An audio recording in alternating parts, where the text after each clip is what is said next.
To capture the Republican nomination, GOP rules require the nominee to accumulate at least 1,237 delegates. Winning a state, like Maine for example, means that you get most or all of that state's delegates.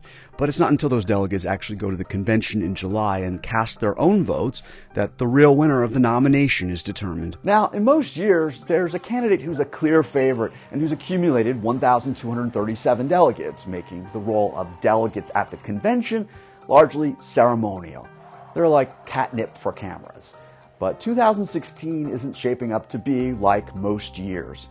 And as the GOP candidates themselves may discover this summer, just because you won a delegate doesn't necessarily mean that individual will be on your side when you need him or her most. In other words, despite what Mr. Trump says, they say, I have the most loyal people. Did you ever see that? Even the delegates he did win might not be the most loyal people to him.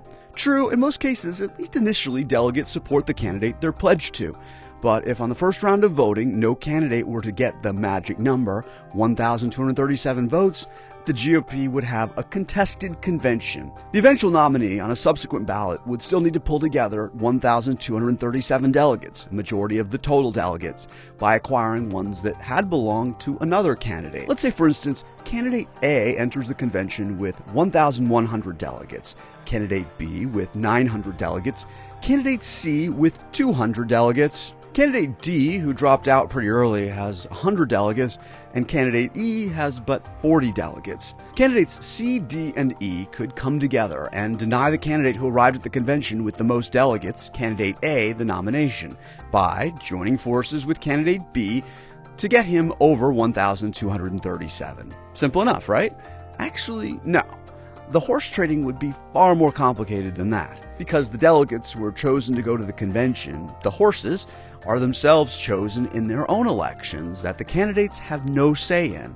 So instead of supporting the candidates they're supposed to, they may have their own agendas. As Brookings' Elaine Kmark points out, it can happen that delegates get elected in the name of one of the presidential candidates without being exactly crazy about him.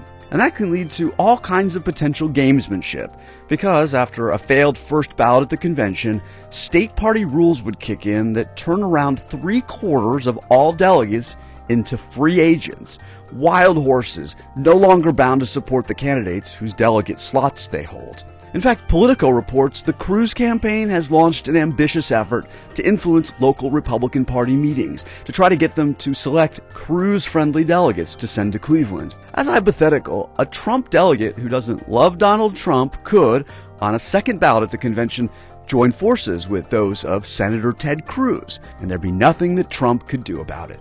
Mr. Cruz says the Stop Trump movement is already preparing itself for a contested convention. Those discussions are happening among the candidates. I think those discussions are happening among the activists. I think those discussions are happening among the donors. That's why, come mid-July, a Trump delegate might not necessarily be a Trump supporter.